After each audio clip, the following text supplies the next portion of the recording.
Hey Bob, which one am I? Am I on the left or am I on the right? Yeah. Did you hear the joke about what the one virus said to the other virus, Corey? No, what happened there? One virus said, "Hey, look, a public school. Let's go in there and infect all the kids. That'll be great. We're viruses. That's what we love to do. We love to go into schools and infect all the kids." But the other virus says, "Oh, we can't. They're only doing daycare. They're immune." That's the joke. Where's my sound effect? Where's my rim shot? Oh, boom. Yeah, I wonder why you're talking about that joke here. Must be something going on in the news that that some people might not have heard of, but some Yeah, schools which are way the jokes don't reopening. make sense. Bob's jokes don't make sense. We Yeah. can't yeah, just to make it clear for everybody, you can't reopen the schools, but if you reopen them and call them in the same place in the elementary schools and just call them daycare centers and you charge people twice, it all of a sudden becomes safe. Then the virus can't get in. The virus can't get in. Call it daycare. The virus is stopped at the, I don't know, the playground or something. You want to do a clean in, Bob? All right. Welcome everyone to Random Assignment. Yeah, you should have kept the shades on the entire time. Yeah, I'll do my take two. Hold on. Let's do a take two. Welcome to Random Assignment, everybody. My name is Bob Bowden. I'm a little late this time. It's all my fault, folks. I'm with Choice Media, joined, as always, by the great Corey DeAngelis, the juggernaut of education reform and social media. To my left on the screen, but if you're listening, he's on both speakers. And Corey's with Reason Foundation. Corey, how are you? Hey, doing pretty well. We have some cool stuff to talk about today, including what's in the title, which is got a couple articles I'm going to bring up that has a lot to do with the featured photo of the viruses not getting in if it's a daycare center. Actually, so we have to quickly re-explain the. So I guess after the clean in, we need to just quickly re-explain the graphic, which is about two viruses. One virus says, "Let's go in and infect all the kids." The other virus says, "Well, that'd be great because we're viruses. We love to infect people, but we can't because it's only daycare going on, not teaching." And so, Corey, this is something you were like first on this, or you were close to it. If not, I guess Arizona was the first place where we started. I want to remove my shades. Yeah, Arizona, we started to see these schools say, well, yeah, we're not going to open for school in the fall. That would be too dangerous.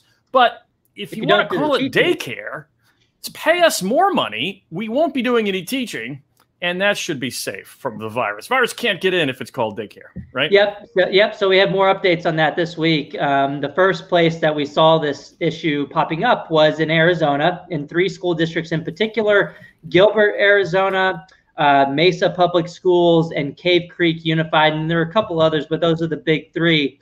And then now we're seeing it in Madison, Wisconsin, which are doing the same thing. They're reopening actual elementary schools. They're not doing it in daycare centers. It's literal elementary schools.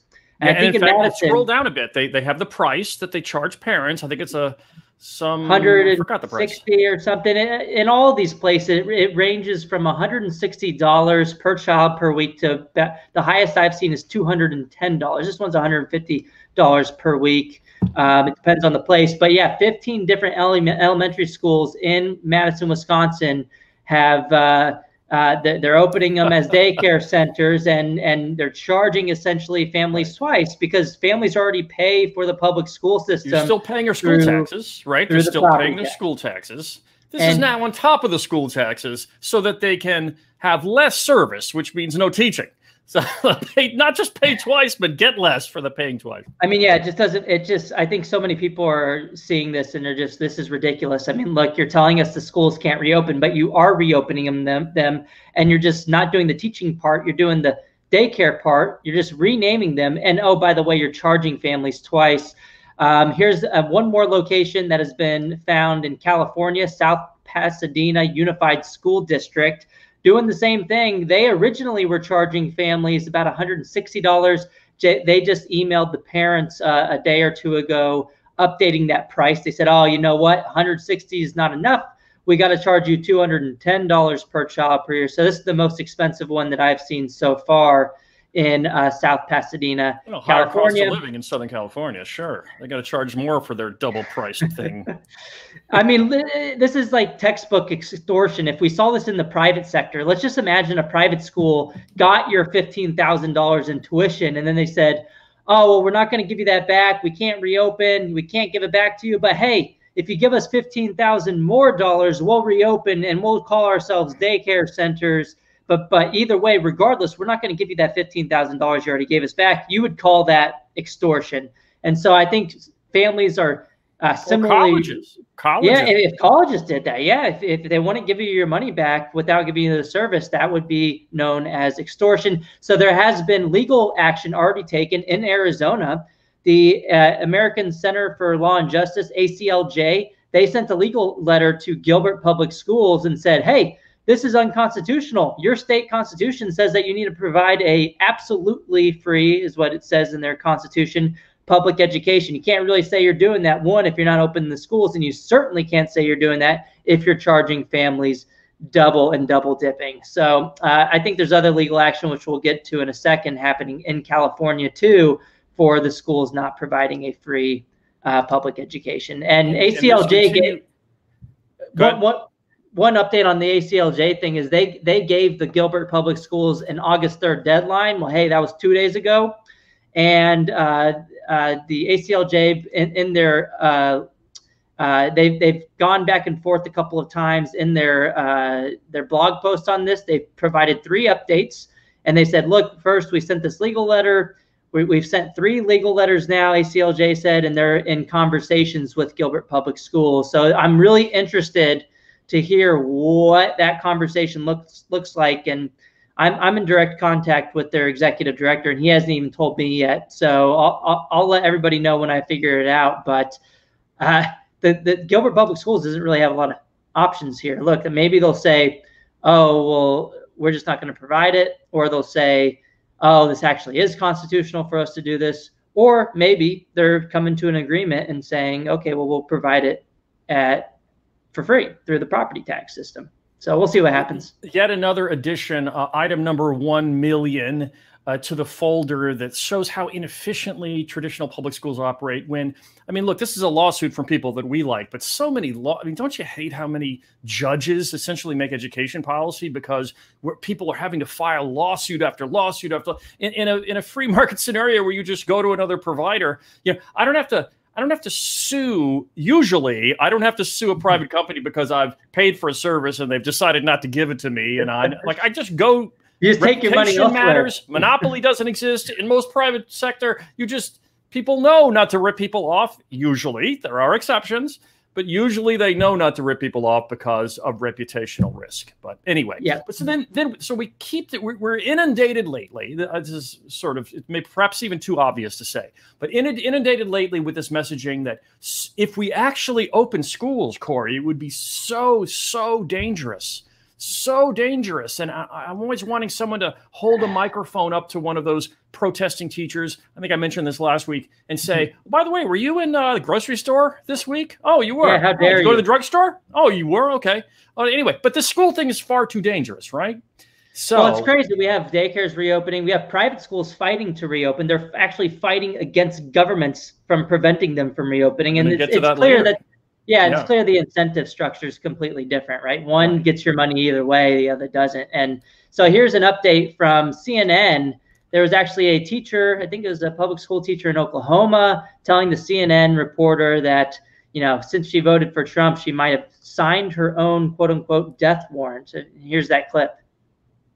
You spoke strongly and with feeling in this editorial, and you say you're haunted by your vote for President Trump in 2016 because you fear that now, with the pandemic, you may have signed your own death warrant. That's a remarkable thought to express. Explain how you came to that view.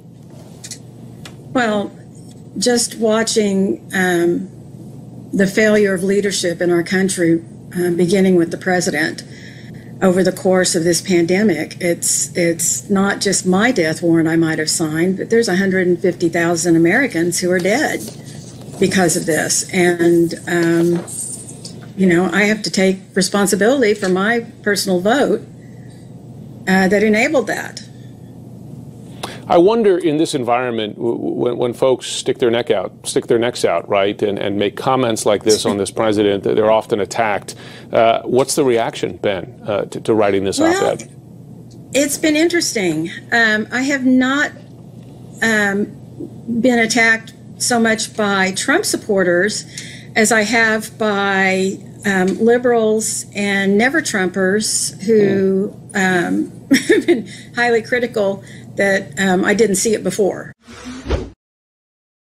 Don't you love that she has? Actually, the people attacking me are the liberals and the left. Don't you figure there's a CNN producer, someone they're like, tell her that's not what we want. Yeah. No. Move on to the next question. Like they're freaking out behind the scenes. But next person, get off the show. Right. Well, commercial break, like in the middle of a sentence. I mean, I think what's important here is, look, we haven't seen any of this theatrics from any other essential worker, right? People are happy to return to work if their environment is safe, and if they believe that it isn't safe, the taxpayer and customers don't have to continue paying them. If my Walmart doesn't reopen, I don't have to continue giving them money for not reopening the stores and not providing me with groceries. That's the difference here. Death warrant. Can't that interviewer, I know I'm repeating myself, can't he just say, have you been to any supermarkets lately? Is there some reason they can't ask these people that question? Can we start a national campaign? Some sort of like, can we do, I don't know, a 100-city billboard campaign funded by somebody to say, ask these protesting teachers if they've been to the drugstore? Or protest. Right. I just want somebody to ask that. If they won't do it, they won't ask them. They have to act so sort of trepidatious of this. Oh, you're afraid. We must just be so, solicitous of this emotional reaction of yours, even though we don't want to ask basic questions. Anyway. Well, I mean, it's they're okay with stuff remaining closed. That's not why they're not asking the hard questions here. Right. But look, I mean, if you're deathly afraid, one, are you going out in public in other areas, like you point out? But then also, look, if a grocery store worker was afraid to go back to work, I don't have to continue paying them. I think that's the difference. And we haven't seen this kind of we haven't seen all of this in the news with other sectors of the economy, and I think that's a big difference here. And it's almost as if the teachers want to message to the rest of us, we're not essential workers. Oh, they are. Those other people, they're essential workers. But here's the Babylon Bee. Is this a real? Did this really happen, Bob? We're gonna have to fact check this. We're gonna have to get Snopes out here to fact check this. Look, we're gonna get a strike. Did they really have those signs that said "Don't make us work"? I don't know. I don't know if that actually happened. Yes, everybody. This is Babylon Bee, a parody site. Public school teachers, they say, continue to insist their jobs are non-essential by protesting. Exactly. All right, so that was big. I mean, that's in a few districts around the country, this thing about the daycare, and then we just wanted to cover generally this idea of like teachers claim that they'll die, and we talked about last week about the body bags and all that stuff, and tombstones and whatnot. But in other big news, Senator Rand Paul from Kentucky introduced legislation, which is brand new. It's called the School Act, and it has some interesting things. Now, this kind of comes right on the heels of Tim Scott's School Choice Now Act. And so, maybe this will kind of get, resolved somehow in the Senate. Of course, I suspect the House of Representatives might quickly ignore all such efforts, but you never know. At any rate, so what does this do? This has been announced today, came out today. Senator Rand Paul. What would it do? Well, it would amend the ESSA Act, Elementary and Secondary Education Act, and Individuals with Disabilities Act, IDEA, to allow certain funds authorized under those laws to follow a child, whether learning in person or remotely, to the public school, private school, or homeschool of the family's choice. That's federal funding being, in a sense, voucherized, or you could say ESAized, allow those funds to be used for a range of needs, not just, public school coffers. So the range of needs would include curriculum materials, technological educational materials, tutoring, extracurricular activities, private school tuition, support for special education. Also, the act would ensure each child would receive the same amount of funding, regardless of where the child is enrolled, ensure students who choose to take advantage of these opportunities could still benefit from federally funded school food programs. It doesn't take them out of that. and it protects non-public education providers from federal and state controls. So the claim is they're not going to, burden with huge regulations any providers of tutoring services or private schools, in other words, with onerous regulations. So that's what it would be. I think this probably would apply to all kinds of federal funding, which could include not just the Title I money, but there's other money too in the big giant federal education budget. Interestingly, Title I for poor students, low-income families, that Title I money is not funded by the U.S. Department of Education. Interestingly enough, it's handled elsewhere in the federal budget, but the U.S. Department of Education has all kinds of other programs for special groups that it funds certain kinds of disabilities, and it funds Native American reservations, and there's funding for charter schools, for example, and there's a bunch of different line items in the vast U.S. Department of Education budget. So I'm guessing this kind of money could be applied to a lot of those subheadings within their budget. So anyway, and his press release talks about how it could be used for homeschooling expenses too. So it's essentially like an education savings account. And I think this is better than it could be. I need to read it more carefully before I take a firm stance on this, but I think it could be better than the School Choice Now Act because it's talking about a much bigger amount of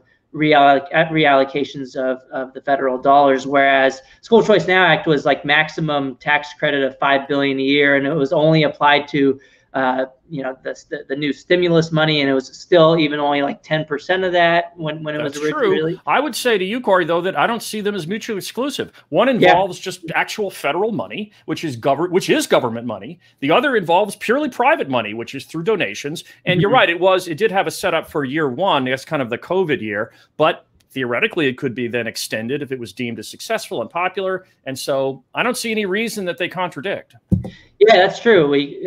They both seem like they could move the ball down the line towards funding students instead of systems. A lot of people see Rand Paul as like a libertarian. So obviously, some people would say, oh, look, you're supporting this federal program. What are you doing? You're a statist. But the response that I have and what I imagine Rand Paul will have is that, look, we're trying to make it as much as possible to where it's not having any strings attached. In his last bullet point that you read, where it wouldn't over encumber the private schools, had to look at exactly what that means. But look, the reality is the alternative is the money goes to the buildings, regardless of the choice of the families. If you're going to have that federal funding, it might as well go to people instead of going to government institutions. So I think libertarians can get behind this too. We'll have to see what Neil McCluskey says. We got to check in with Neil. I don't know about that. I agree with you. I think any overall increase in freedom of people to, is I'm for. Like I'm for if there's money's going to be spent anyway, and this way spends that federal money in a freer way, then I'm for that. Others might say, oh, we need to just abolish all of the federal funding completely because it's not in the Constitution and the 10th Amendment says so. I'm sympathetic to that argument, but I'm sort of a relativist in this regard. Yeah, but don't make perfect the enemy of the good, right? I mean, if you can get an incremental step in the right direction, even if your true goal is to abolish the Department of Education, which a lot of libertarians say that, if you're not going to get that, you might as well get something, better than nothing, which is allow the funding to at least follow the children. And look, even if there are some regulations attached to the funding, which there already are in the current government-run school system, families do not have to accept it. So like a lot of the homeschoolers will say, oh, I don't want any government regulations. Well, that's fine. You don't have to accept any of the funding and nothing will be different for you. But at the same time, if that benefit of the funding is worth the additional costs, individual families should be able to make that decision for themselves. Okay. Corey, you got something about this California thing, and I this is one story I know nothing about, so I'm flying blind on this one. Yeah, so this one's similar to what we were talking about earlier with ACLJ, which was taking legal action in Arizona. This is similarly legal action by the Center for American Liberty. They actually sued Governor Newsom in California for not reopening the schools, and they're making a constitutional argument as well. They're saying, look, the California Constitution requires the school system to provide a basic education. And their argument is, here, look, if you're not reopening, we all saw how it worked out remotely in the spring. This is not a basic education. You're denying our right to a basic education. Give us our money back. So it's for the record, Governor Newsom does say we're going to have a list of, I think it's counties, where if you're on a COVID flare-up, then you're not allowed to open. If you're not COVID flare-up, it's up to you whether to open. Mm-hmm. So it's not as if his policy is blanket closure throughout the state. It's not. It's a little more nuanced than that. But certainly there are counties which he's forbidding from opening. So to that extent, the lawsuit would apply. Yep. And so, look, we're seeing this with ACLJ, and the first time was yesterday that I saw another organization actually making similar legal arguments. And look, I mean, what's interesting here is this could open up the door, at least this line of thinking, to, the adequacy lawsuits that we've seen with funding of schools, where people have argued, oh, well, you're not providing an adequate education since it's not good enough. And we're saying it's not good enough because we want more money. It'll make it better, has been the argument for far too long in the courts. Maybe that argument will switch to say, well, look, you're not providing me with a adequate education. So instead of just throwing more money at the problem, which we know often does not work, just give me the money directly and let me find an adequate education for my children through school choice, through in the household, through these micro schools that we're seeing pop up. And maybe we'll see different issues in the courts. And so where we're talking, instead of just talking about throwing more money at the problem, maybe we talk about where that money should be allocated, and maybe it'll change that conversation. But yeah, that's the update from California. I just thought it was interesting that it's not just ACLJ making these arguments. Mm-hmm. Well, get in a car, drive about 3,000 miles east from California, and you hit Maryland. And there it was a big story blowing up. I think Monday is when this first started. But there's a county, Montgomery County in Maryland, where the county health people said, hey, we're going to weigh in on this education thing. We're going to, it's up to us to declare not just whether public schools are open in Maryland, Montgomery County.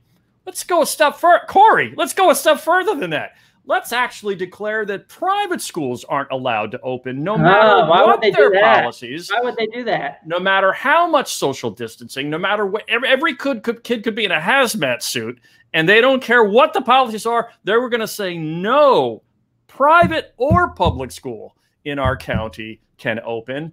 And so there was a TV coverage of this actually from the CBS DC affiliate, which I think summed up this Maryland story pretty well.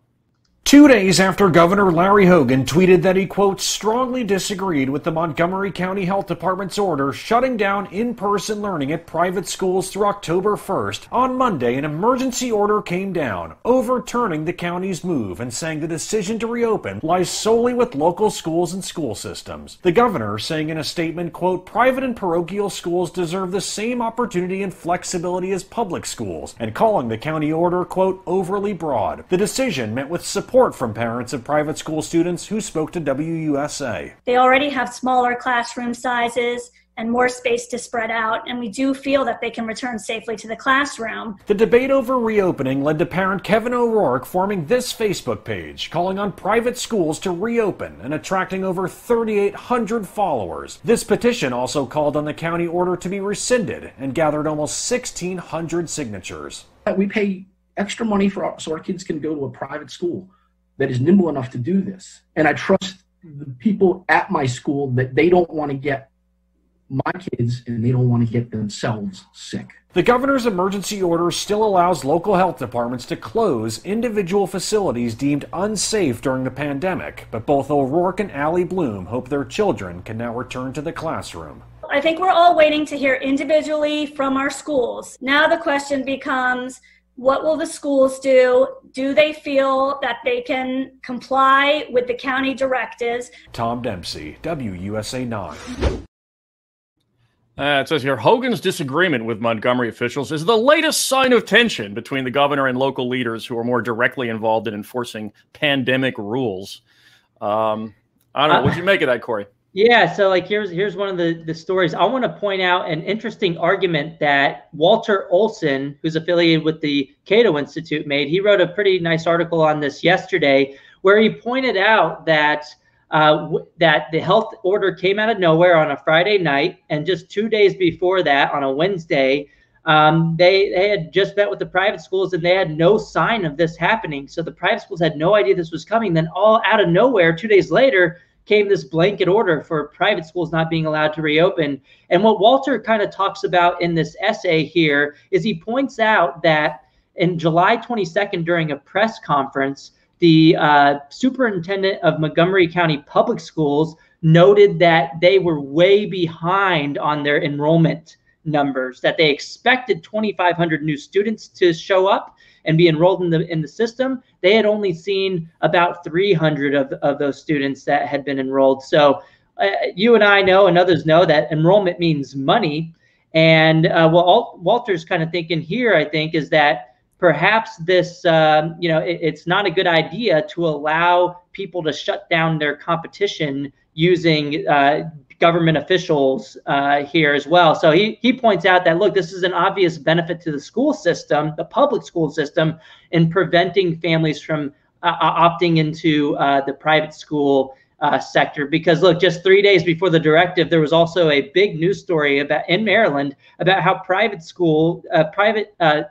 parents were seeking out private schools in very large numbers and opting out of the public school system. And so, look, this is a huge, I don't know the motivations of the health director that made this order. I don't know if there was any lobbying going on, but it's interesting to point out that the private schools also were set to be closed until October 1st. That's the part I was about to bring up. Go ahead. No, this is the best part. I was about to interrupt you and bring this up, and now you can say it. Go ahead. Yeah, so it was set until October 1st, and Walter Olson from Cato was like, why October 1st? This is a weird date to pick. And then he found out that the day before was the enrollment cutoff date for the public school system, September 30th, the day before. I have a sound effect. I have a sound effect I can play for that. Okay. I mean, look, we don't know what kind of things were talked about here, but I'm glad Walter came out and put all of this together. That, look, enrollment numbers were low. They were closing down the private schools until the day after the enrollment cutoff. It's like, oh, once we get our enrollment numbers, now you can start going to private schools and enrolling in private schools. It's kind of strange. Yeah, and there were messages. People all went to these private schools en masse. A whole thousands and thousands of parents said, wow, this local private school is open, but the traditional public school is all closed. Let's just all enroll in this private school. They would miss that September 3rd funding deadline. The regular public school would not have those families to count for their little count, so that he makes it, this local health official makes it 1 day after this enrollment deadline, September. Well, and what's interesting is I've gotten messages from a lot of people in private message boards where the school district is sending out messages to the parents and saying, if you're going to homeschool this year, please stay enrolled until this date, because that's our cutoff date so that we can get the funding. And, and then other districts are just saying, oh, we don't like this pandemic pod stuff. We don't like the micro schools because it's inequitable. I can't believe you parents would do that. And they're sending out messages to parents and trying to disincentivize them from unenrolling their children. And look, I mean, it's a clear incentive issue here that if you unenroll your children from the public school system, they lose a lot of money. So yeah, I guess Governor Hogan has been, he hasn't fit neatly into, I would say, either the Trump side or the anti-Trump side in this pandemic situation. I'm not an expert exactly on everything he's done, but boy, we got a win on that one, this week. Governor Hogan came through. I mean, look, and people are trying to say that, oh, Governor Hogan's, using too much of his executive powers. But no, he's a government official, true, but he's just saying the governments cannot prevent private actors, private schools from reopening if they want. So he's not forcing individuals to do anything. It's a higher level government official telling a lower level government official to stand down, and that's allegedly too much of your government power. Yeah, really, there are governors in other states arresting gym owners for opening up, like in New Jersey, and threatening them with $1,000 or $10,000 a day fines and going to jail. Meanwhile, the other prisons are letting people out who actually have committed violent crimes, and these guys are just trying to run a business. I mean, so that's not considered governors using too much power, but this Governor Hogan is. That's absurd. It reminds me I just got to give a shout out to the Young Americans for Liberty conference. I was actually supposed to travel to Dallas tomorrow to go speak on school choice, but the city of Dallas shut down the Young Americans for Liberty conference just a couple days before with no notice. They didn't even tell them why, which was super interesting. Another thing we could talk about offline, but that's ironic. It's like the Liberty Conference, and you have the government saying the Liberty Conference is against official policy. Well, the Young Americans for Liberty organization did every single thing that they asked them. You know, hey, we got to require the mask. Okay, well, yes, we'll do the mask. Every single thing they asked, they said, yes, we'll do that. And then when they ran out of things to require of them, they just ended up just shutting it down and forced them not to. That's a lot easier. There's a lot of crazy stuff going in other states as well, like Arizona. And we talked last week about the body bags, right? And then we had something else last week. It was not just the body bags in DC, some other place teachers. Well, yeah, all across the United States. On Monday, we had the Democratic Socialists of America teaming up with 10 teachers unions from places like Milwaukee and Boston and other big cities, Little Rock, and several other places in the United States. And there were just events everywhere, including in Arizona. And here's one of the things that the Arizona Educators United sent out to their members. They gave them a template of an obituary. They said, hey, we encourage you to write these obituaries. Here's the template for those of you that are watching on their screen. It gives it a place for them to fill in their name, gives them a place to fill in their birth and death dates and their photo. And they can put some text about, the tragedy that happened. And this is all to protest schools reopening. And we also saw, this was part of their 6 days of action, where their last day was, marching on the Capitol and to protest the governor, and because they didn't want to reopen. If it's an obituary, that means they've died already. They should probably be cut from the payroll. It's a fake. I thought the wills last week. The wills was more clever, like writing a will. Like, oh, look, I'm going to die. But if you actually, obituary means you're already dead. So it seems to me that is not as well. So they did that, and that wasn't all. They also said, hey, if you don't like the obituary thing, you can also write an epitaph or create a tombstone, and maybe you write something on the tombstone to commemorate your fake death. Which it's just crazy the tactics that are going on here. We saw the body bags in DC. Now we're seeing these fake obituaries, and we saw tombstones in Milwaukee too. Here's one for people who are watching the video version. And if you're not, the tombstone says, and this was posted on the Milwaukee Teachers Association website. They were proud of it. They thought it was very clever. And it says here on the tombstone, it says, here lies a 3rd grade student from Green Bay who caught COVID at school. So they're literally politicizing in fact, also saying that 3rd grade students are going to die from returning to school. Right. And in a way, like, they kind of chose to scare children with that. Yeah. Right. They didn't even talk. It's like one thing to talk about the teacher is going to die, I guess. I mean, that's still ridiculous. That same teacher's in the supermarket, I guarantee you. But, it's like this tactic to me, like, let's convey to the little 3rd grader, some 8-year-old, that you're going to die if you come to school. Let's tell this 8-year-old that, which is another whole level to me of a problem. I think this is going way too far. I mean, come on. No one else did this. You didn't see the grocery store workers doing these marchers on the Capitol with fake tombstones and fake obituaries. The police weren't doing it. The firefighters weren't doing it. The people at McDonald's, we keep talking about this. Oh, it's true. Yeah. I mean, it's just crazy that this is actually happening.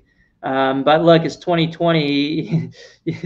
Crazy things happen all the time. So look, and this was on Monday. 10 teachers unions band together with the Democratic Socialists of America to protest reopening. And to remind our listeners, some of their demands were things such as massive infusions of federal dollars, to increase spending, but also to ban new charter schools and to ban private school choice initiatives. So to ban their competition and to get rid of standardized testing, which I don't even like standardized testing myself, but you could see that this has nothing to do with safety. And they tried to make it all about safety. But when you look into their individual demands, it's all about these weird things like this, political things. And then also they called for police-free schools to try to tie it into the police, the defunding the police. Throw that in. Sure. Yeah. Throwing the kitchen sink.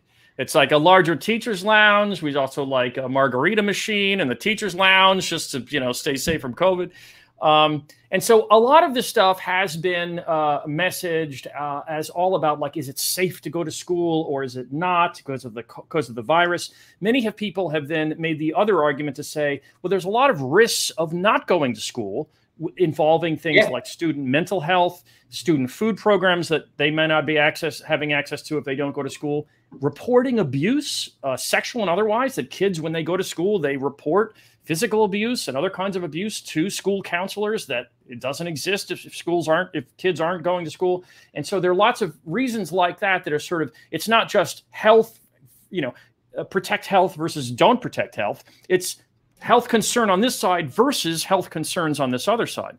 Well, a different argument was introduced by CNBC this week, saying there's a whole nother level of things to worry about, which is the massive economic downsides of keeping schools closed. And they did an investigative report that we won't play all of it. It was over 10 minutes long, but I thought I wanted to show a little bit of it to say, this is a whole new thing that we really should talk about because it really does matter. This is Nashville, correct? It's a CNBC story. Williamson County Schools. It's number 6 on the list there. How the back-to-school debate can make or break the U.S. economy.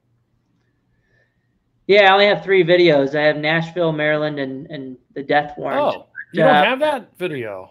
Rats. Maybe we just talk about it. I'll tell you what. You can go to the Choice Media Twitter, and we'll play it from there. Hey, everybody. Yeah, it's but live. The thing is, we're not going to get the audio. Oh, the audio won't be there? It has to be into StreamYard. Oh, well. Okay. Oh, that's what's the main argument behind it? It's just the main argument. They show basically what's happened, and all kinds of unemployment statistics are going upward about how when you do try to restart the economy and businesses try to reopen, a lot of times parents then have this problem of what to do if their kids are at home. Ordinarily, their kids would be in school, and the adult would go to work. And now, in many places, the kid can't be at school, and the adult does not want to leave the kid alone, even if they're online learning on a laptop. And so that presents a scenario where the adult can't work. And now the company has this problem of the adult maybe is unavailable. Do they hire someone else? What do they do? Not all jobs are telecommutable or able to be done online. And so it talks about the cascading economic effects of that kind of domino effect of once you pull people out of the workforce because they have to be home with their kids. Yeah, and look, an economic effect could be a safety issue as well, right? If you lose your job, that could increase your likelihood of committing suicide. I mean, I heard anecdotal evidence, at least, of people's friends. This is economic isn't only dollars and cents, right? It's also real life consequences as well. And it just goes to show you, like, a lot of people are only looking at one side of the equation. They're saying if you open things up, it could cause an increase in risk here, but they're not looking at the other side of the equation of, well, if you don't reopen, what are the risks that are associated with that? And they're just many times because they choose not to look at the other side. They kind of want, people often use, people use all kinds of arguments to gain power. And it's not always the argument that they give is not always the ulterior motive or underlying argument that is really kind of underpinning what they're talking about. And so oftentimes people will, they will say we continue to be worried about this virus. It's just absolutely, we have to wait till there's like 0 cases for 10 years. Otherwise we're too terrified to do anything. Because what you really want is this other thing in a negotiation, which is we want to get a ban on charter school growth, or we want to get a ban on school vouchers, or we want some big new funding increase that wasn't ordinarily part of the plan before. And you use these other arguments to get this other thing, because behind closed doors, you're negotiating for something else. So this wasn't on our show notes, but I got to bring it up really quick just because of how crazy it is that the DC mayor actually admitted this here. And this had been out for a few days, and it took me to go through and listen to the actual press conference and share the video. I don't have the video, but I have a couple of tweets that I did about it, and that the DC mayor essentially admitted that, first of all, for the listeners, DC schools aren't opening until November 6th at least. So there's a huge pushback in reopening schools, and the reporters thankfully asked them, you know, this question. One of the reporters said, how much did the teachers union play into this decision? DC mayor paused for like a good 5 seconds. It was so awkward. She just, like, I can't believe they asked me that question. And then her response was something along the lines, and I have the quote here on Twitter, there are a tremendous amount of workforce issues to deal with for sure. So she didn't come out and say it was the union, but I mean, that's. I think you might have gone a little too far in that one tweet. I agree with 99.9% of things, but she actually didn't really say anything. She just said there are workforce issues to deal with, right? Yeah, but look, the question is, how much did the teachers union play? The first response was, I'm going to sit here for 5 seconds. And then when I do answer, I do mention there are workforce issues to deal with. I think that's kind of like an indirect way of saying, okay, look, there were workforce issues. The teachers unions were upset about reopening. And that's what the reporter kind of said. But another point. And you sure we won't get the audio on that if you play on that clip right there? Let's see. Can you hear it? Nope. You were right. All right. No, but look, and another part, a reporter asked, have cases and transmissions rates gone up to justify the all virtual start? And they were implying that they haven't in DC. And the DC mayor said, no, was her first response. She said, no, I wouldn't say the attention to the health metrics is the only thing that's leading to our decision today. Clearly, we want to work with our workforce. So what are the other metrics leading to there? Okay, so it's not our workforce. Well, so taken together, that I think that says a lot, and I think if you include both of these responses together, it seems like, well, look, there's something else going on here that's kind of that could have had something to do with it. Okay, and she didn't deny it.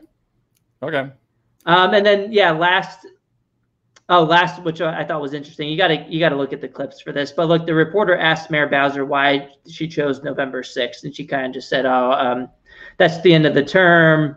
And the reporter was trying to, implying that it's kind of like it's right after the election. Why it just doesn't look good to do it right after the election. And the mayor kind of just dodged the question and said, that's just the end of the term. They need to be phone banking. The teachers need to be phone banking for the candidate of their choice, right? Yeah. But right. Go check that on my Twitter since we can't play it here today. But look, okay. And next, another thing that was going on Twitter that went pretty viral was there was the Silicon Valley area investor who, if you just his I love this story. I love it. At Jason, and so at Jason. Kind of tweeted out, hey, look, if you're a good teacher in the Silicon Valley area, I'm just trying to get 2 to 7 students in my backyard, essentially, for a micro school. Let's set it up.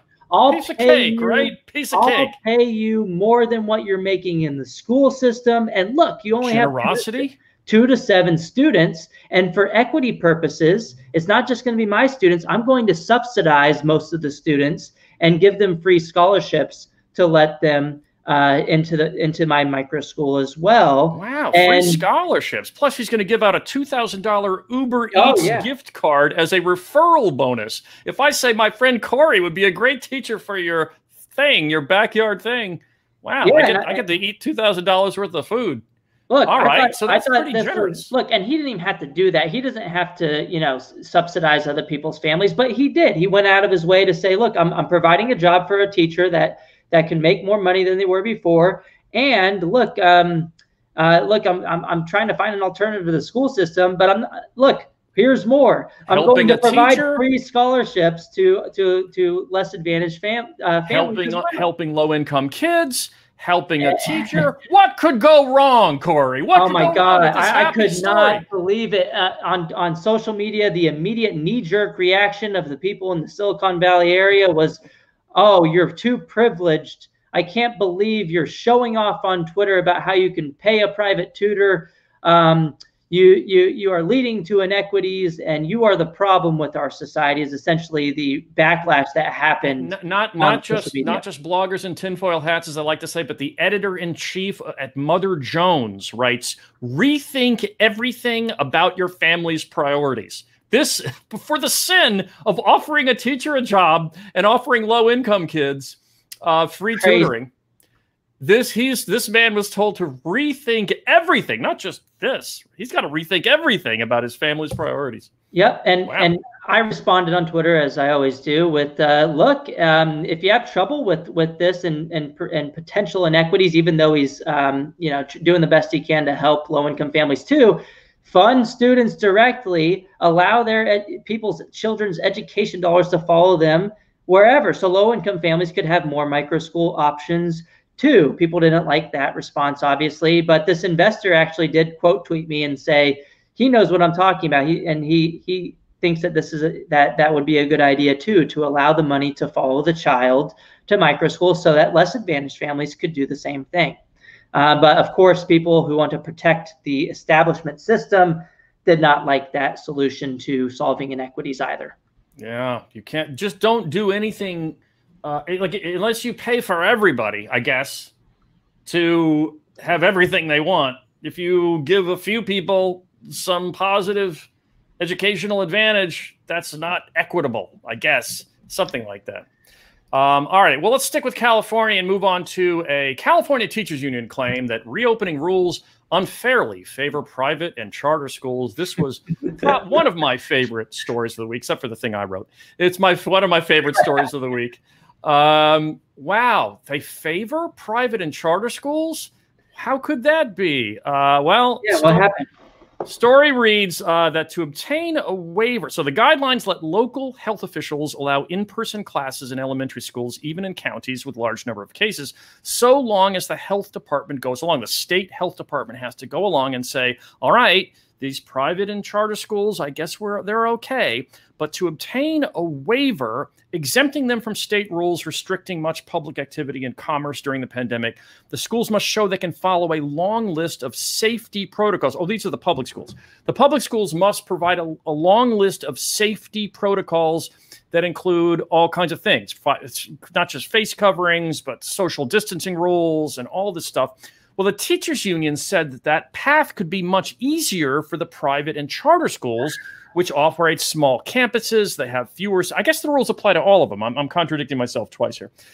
But they say that even though those rules are there, these charter and private schools, it'll be easier for them to follow these rules because they have fewer students. They than traditional public schools. They often have small campuses, so it's easier to manage these, these smaller schools. And that millions of public school children, they said, from low-income households won't have the same option, and so their schools won't be able to follow the onerous guidelines because they are giant bureaucracy leviathans, bureaucratic leviathans, and so therefore it's going to unfairly help these schools not mired in bureaucracy. See, it's unfair for the schools that are nimble and efficient, that think quickly. It's unfair to apply rules to everybody, because if you're a big, lumbering, inefficient, horrible disaster of bureaucracy, well, you have no chance in competing with these efficient. So they're admitting that they're inefficient, essentially, and that they can't compete and adapt to change like the private sector and the charter school sector can. Right. I mean, that's a pretty damning admission. If the union saying change, you're going to make us change? That's not fair. We can't do change. It's those other guys are the ones that can do change. And so what are they saying? Like, don't allow kids to go to charter schools and private schools then, since it's going to lead to inequities, so trap families in our school system that we had just admitted isn't going to serve these families. Yeah, well, let's see. Deborah Dowling, executive director of the. Well, no, that's someone on independent schools. Let's see. I'm trying to get a quote to reflect what you just said. President of the California Federation of Teachers. The haves will be able to do this and put everyone else in danger. How will how will I put it? I guess. But she I mean, I bet I can guarantee she's against. Well, she is against charter schools and voucher programs, allowing less advantaged families to do the same thing. Yeah, somehow the haves are doing social distancing and they are wearing face coverings and they're doing all the things they're supposed to do. But how does that put everyone else in danger? But then she goes on to say also inequity. I don't know. Anyway, it's just funny when the union comes out and saying like flexibility. We can't do that. Being nimble. This is unfair. You can't expect us to do that. We're against all of those things.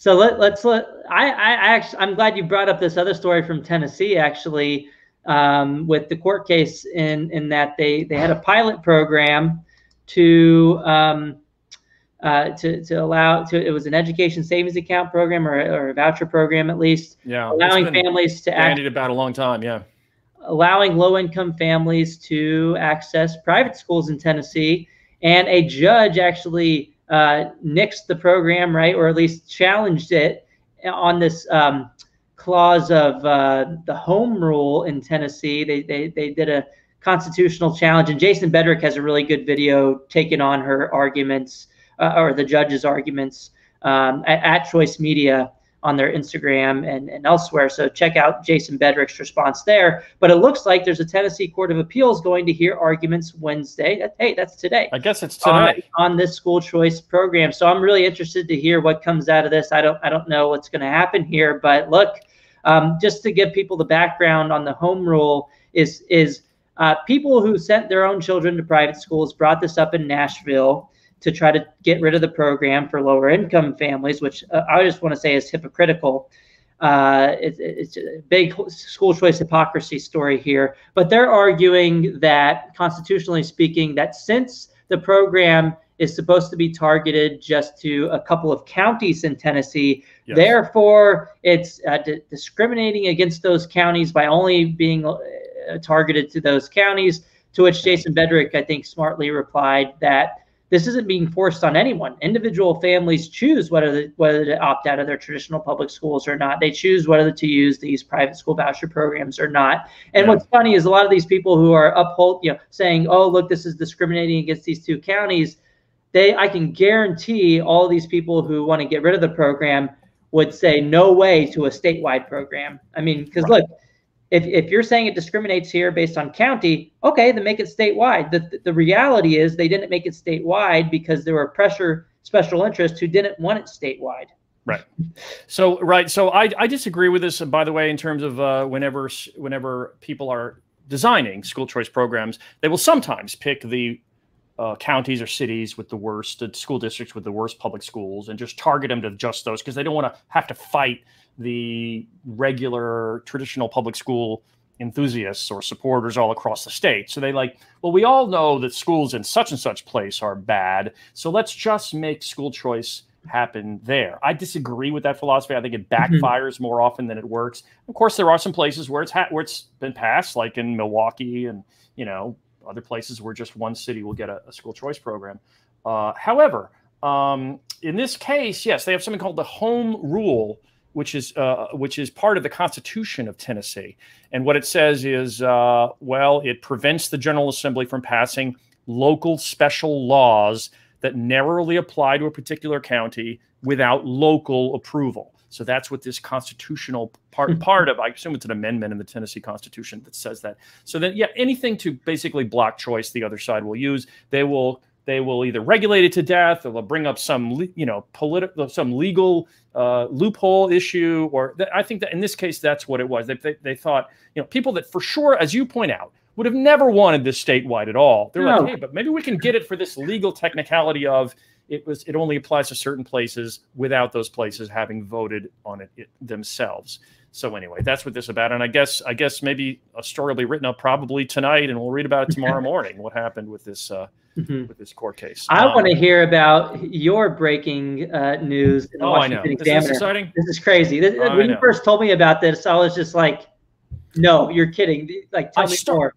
I started to wonder about, I saw these presidential endorsements from teachers unions. Now, it's only every 4 years that we get this stuff, right? And of course, the unions always endorse Democrats. And by the way, for the record, I'm a libertarian. I didn't vote for either Donald Trump or Hillary Clinton. But so I am curious about this process, though, because like it's supposed to be, the unions are for the little guy, right? You're supposed to represent the rank and file. That's the premise of what a union does. Like management's over there. They're like the big top down guys, but we're all about helping the little guy. We're the union, right? I say half in jest or more than half. Anyway, so I started to where I see these endorsements. I'm like, how are they coming up with the names? You know, it was a big deal 4 years ago when the unions had endorsed, 8 years ago when they had endorsed Hillary long before Barack Obama really got going. And a lot of Obama supporters, or maybe I'm thinking of Bernie actually in the cycle 2012. At any rate, it has been true in the past. Unions have jumped in with primary endorsements of Democrats, alienating other Democrats who are also in the teachers union. And it's become an issue in the past several cycles. So I was kind of interested, like, how is this going to work this time? What are they going to do? They've had this controversy. Oh, you can't. I'm a teacher. Why? I'm for Bernie. Why are you endorsing? You know, I don't know, Hillary before I've had a chance to weigh in. So anyway, I started looking and digging, and what I found was kind of this amazing thing, which is the second link there. I mean, a whole bunch of this. Well, first, let's talk about this. So this is a piece I wrote up today. As you see, it just came out a few hours ago, and it starts out with the amount of money teachers unions give to Democrats and party groups, not just the candidates themselves, but also there are Democratic Party groups that the teachers unions give money to. And it's 99%, the AFT gives 99% of their multi-million-dollar contributions to Democrats. 99%. Yep. The NEA gives 94% to Democrat candidates and Democrat groups. So that's the distribution. Scroll down a little bit. There's some pie charts in there. That's the distribution of, you can get rid of that. Yeah, there we are. There's the pie chart of AFT. Scroll up. That's just a blue circle. The blue is the 99%. That's how the percentage they give. Now I'm like Republican. I know. Yeah. The other beats the Republicans. Isn't that for the AFT? Isn't that interesting? I'm trying to see. Yeah. So this is what they give. And then there's the NEA. They're a little more balanced, as you see there, Corey. It's only 93.6 versus some other 5 or 6%. So overwhelmingly, the unions funnel cash into just one political party. I thought, what would it be like if, before the Janus decision of the U.S. Supreme Court, a lot of teachers in about half the states, they were forced to pay money either to the unions directly through dues or through these agency fees, which is 80 or 90% anyway of the dues. And I was like, what would it be like if the military had some sort of private group that everybody in the Army, Navy, Marines, Air Force, they all had to join some group and give some private group money just to be part of the military. And that private group gave 90% of their campaign donations to Republicans. Like, what? Imagine if it were reversed and it was some sort of opposite thing, like in my example of a military group that was compulsory to be a member of. Before Janus, that was in 2018. Mm-hmm. In the wake of this Janus decision, I thought to myself, well, the unions have to change. They can't just be all in for one political party, because they'll be telling all the teachers who are conservative, well, we don't care what you think at all. Get out. We don't take your dues money with you. We don't care what you think. Well, it turns out I was wrong. The Janus decision did not make the unions any more accountable to conservative teachers or Republican teachers. And the pièce de resistance of it all, I know I've filibustered here, was this link I found of a survey that the AFT did. This is the group that runs the New York City Teachers Union and Chicago Teachers Union. Mm-hmm. This is a survey company they hired. Look at this, dated March 2020. Must be pretty legit.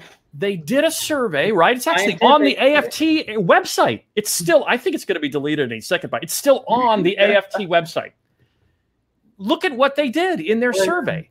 And it's in the top paragraph. See the parentheses? They basically surveyed only people who were members who identify as Democrats or independents and say they vote in the Democratic primaries. The AFT is admitting that, or at least this research company put out this release that the AFT put up on their site. Someone's probably going to get fired for putting this up here. but they accidentally revealed that if you're a Republican teacher or a conservative teacher or just not voting in the Democratic primary and not a Democrat, whatever else you might be, maybe you're a communist. I don't know. You could be anything else, right? You're a Green Party. As long as you're not in, they are going to throw away your survey results. They're going to, and in fact, even in this, they had just about 3 weeks before this, they had named 3 candidates they were going to endorse. It's like, it's already going to be either Warren, Biden, or Bernie. 3 weeks later, they put this out, just omit Warren's name, by the way. Where did that go? Like, they just omitted her. What were her numbers? Just omitted, like, they want to just X those out too. I mean, 3 weeks ago, they were basically saying, oh, if you're a Cory Booker supporter, too bad. If you're a Mayor Pete Buttigieg supporter, too bad. We're just going to pick these 3 people because we choose to. And then they eliminate Warren from this data. But even in the survey, I was just dumbfounded, Cory, that they accidentally, I believe, admitted that even in their survey of rank and file, these are dues-paying members. If you're a dues-paying member of the AFT and you got a phone call and you happen to believe that you wanted to support a Republican, they're like, we are going to top down omit your point of view. Your point of view is canceled as a matter of official union policy. So I thought to myself, I got to write something up talking about how if you're a conservative or Republican teacher, the unions are telling you both through their campaign contributions and through literally omitting your opinion in their surveys of members. They're telling you, if you are a conservative or Republican teacher, we don't care about what you think. We reject your values. And I just think to myself, at some point, can you take the hint? It's like the party where the host has turned on the lights, they've turned off the music, they're loading the dishwasher, and you're still sitting there at the party. Hey, I'm still having a great time. And the host is no longer talking, and all the other guests have left, and you're still at the party. Can you take a hint? I've never been in that situation ever. Everybody wants me at the party, Bob. Okay. Well, anyway. So one last update on pandemic pods.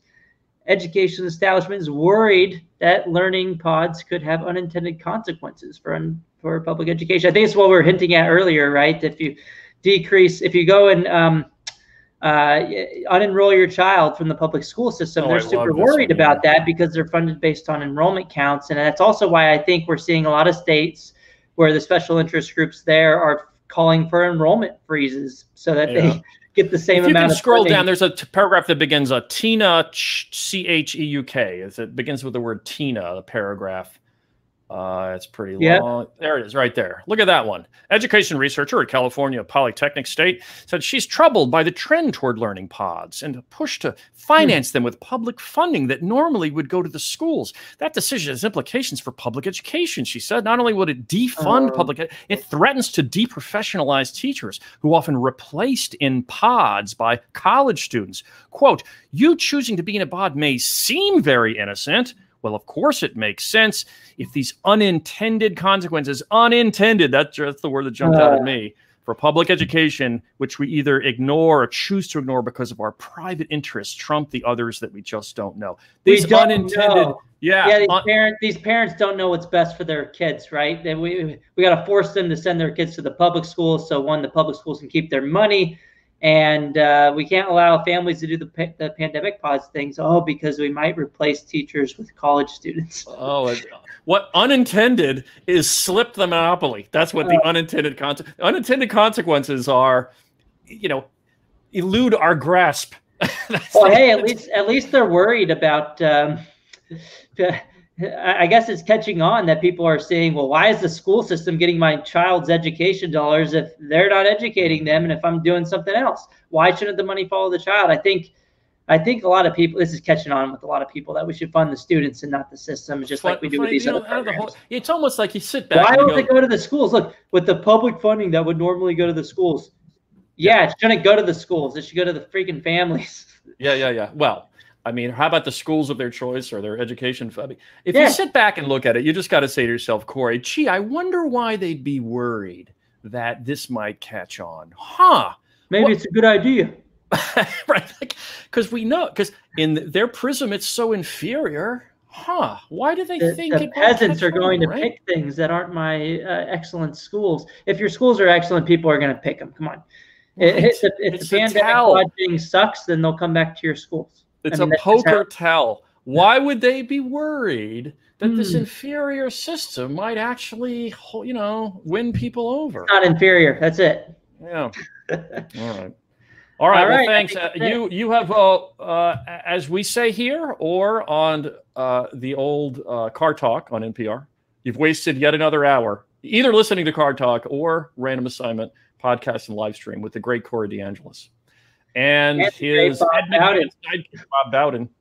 But anyway, I guess that's our hour. Cool. Thank you so much, everybody. Do you know who Ed McMahon is, Corey DeAngelis? Who? Ed McMahon. You don't know who that is? No. Okay, good. Little generational hat tip to those out there listening and watching. I've dated myself once again, but it was the old sidekick to Johnny Carson. You probably know who Johnny Carson was. You don't know who Johnny Carson was? Wow. Look, it's not just age, dude. I just I don't keep track with a lot of famous people. It was the Tonight Show. Have you heard of the Tonight Show? Yeah. So before Jimmy Fallon, there was Jay Leno. Before Jay Leno, there was Johnny Carson. Anyway, so that's the thing. All right, but anyway, all right. So apart from our media analysis, everyone, thanks for watching and listening. We'll see you next week.